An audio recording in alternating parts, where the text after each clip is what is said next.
सोचिए, 12वीं सदी का भारत, वो दौर जब हवाओं में राजपूतों के गौरव और वीरता की कहानियां गूंजती थी। उसी सरजमी पर एक ऐसे योद्धा का जन्म हुआ जिसका नाम आज भी शौर्य का दूसरा नाम है। ये कहानी है सम्राट पृथ्वीराज चौहान की। एक कहानी जो शौर्य, प्रेम और उस एक भयानक भूल की है जिसने हिंदुस्तान के इतिहास का रुख हमेशा हमेशा के लिए मोड़ दिया। अजमेर के राजा सोमेश्वर चौहान के घर जन्मे पृथ्वीराज बचपन से ही असाधारण थे।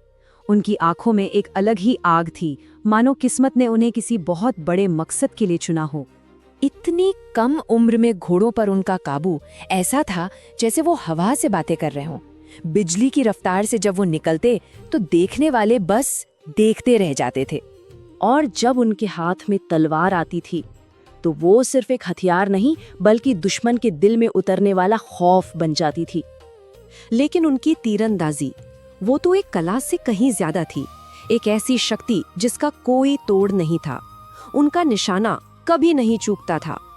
और उनकी सबसे हैरत अंगेज, सबसे अमानवीय कला थी शब्द भेदी बाण चलाने की। जी हाँ, बिना देखे सिर्फ आवाज सुनकर लक्ष्य को भेद देना। पिता की मौत के बाद बहुत ही कम उम्र में उनके कंधों पर दिल्ली और अजमेर जैसे विशाल साम्राज्य की जिम्मेदारी आ गई। लेकिन उन्होंने उसे ऐसी समझदारी से निभाया कि सब हैरान रह गए। उन्होंने न सिर्फ अपने साम्राज्य को अभेद्य बनाया बल्कि अपनी प्रजा को भी खुशहाल रखा। पर ये कहानी सिर्फ जंग और सियासत की नहीं थी। ये कहानी एक ऐसे इश्क की भी थी जो इतिहास के पन्नों में हमेशा के लिए अमर हो गया। ये प्रेम था कन्नौज की राजकुमारी संयोगिता के लिए। लेकिन संयोगिता के पिता राजा जयचंद पृथ्वीराज के बढ़ते नाम से जलते थे और यही जलन इस प्रेम कहानी की सबसे बड़ी दीवार बन गई। जयचंद ने संयोगिता के स्वयंवर में पृथ्वीराज को बुलाया तक नहीं, इतना ही नहीं, उन्हें अपमानित करने के लिए उनकी एक मूर्ति बनवाकर दरवाजे पर द्वारपाल की जगह खड़ी कर दी।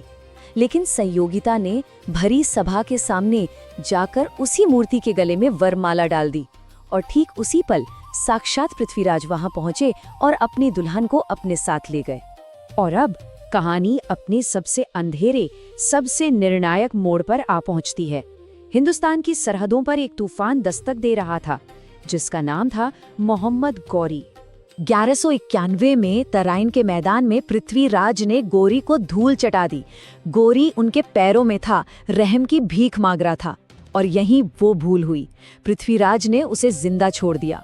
बस 1 साल बाद गौरी फिर लौटा, इस बार ज्यादा बड़ी सेना और धोखे के इरादे के साथ। उसने रात के अंधेरे में हमला किया जब राजपूत सेना युद्ध के लिए तैयार नहीं थी। ये जंग नहीं, ये एक कायराना धोखा था। और इस धोखे में सम्राट पृथ्वीराज चौहान की सेना हार गई। सम्राट को जंजीरों में जकड़ लिया गया। गौरी उन्हें अपने साथ गजनी ले गया और वहां उसने क्रूरता की सारे हदें पार कर दी। उसने सम्राट की आंखें फोड़ दी।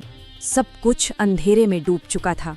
लेकिन एक योद्धा की आत्मा इतनी आसानी से नहीं मरती।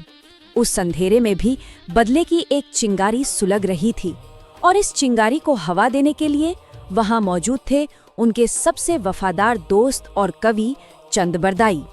गौरी ने अंधे पृथ्वीराज का मजाक उड़ाने के लिए तीरंदाजी का खेल रखा। भरी सभा में चंदबरदाई ने जोर से चिल्लाकर कहा, 4 बांस 24 गज, अंगुल अष्ट प्रमाण, ता ऊपर सुल्तान है, मत चूको चौहान।